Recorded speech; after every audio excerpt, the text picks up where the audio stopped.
Bog svima! U prošlom videu Klementina je objasnila ključne pojmove. No gdje smo i kako započeli put o bistranskoj tradiciji?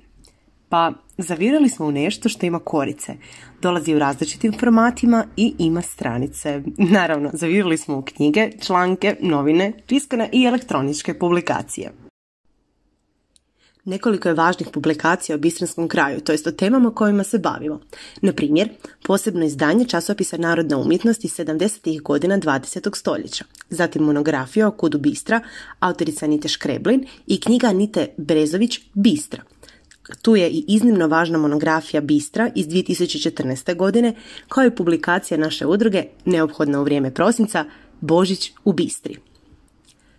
Poseban broj časopisa Narodna umjetnost vrlo je vrijedno izdanje. Ona se temelji na rezultatima terenskog istraživanja Gubčeva zavičaja, koje su proveli znanstvenici Instituta za etnologiju i folkloristiku tijekom 70. godina 20. stoljeća u povodu 400. obljetnice seljačke bune.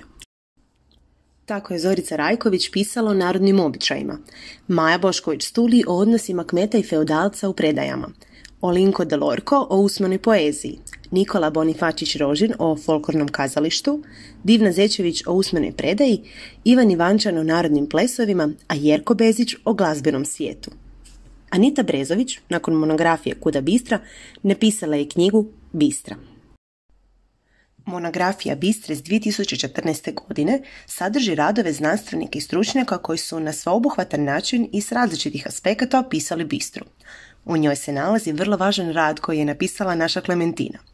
U njemu ona daje pregled životnih, godišnjih i radnih običaja, vjerovanja te folklornog stvaralaštva s naglaskom na usmene lirske pjesme vezane uz pojedine običaje. U tom radu saznajemo kako su za usmenu bistransku književnost, narodnu nošnju i tradicijsko graditeljstvo važnu ulogu imali etnolozi Milovan Gavaci i Vladimir Tkalčić.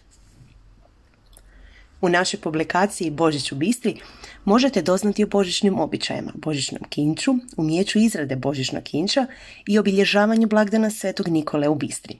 Tu su i fotografije s održanih radionica o božićnom kinču, kao i fotografije jaslica, od kojih su neke čak sudjelovale na tradicionalnoj svjetskoj izložbi jaslica u Vatikanu. U svim se naslovima nalaze dragocjene informacije i zanimljivosti.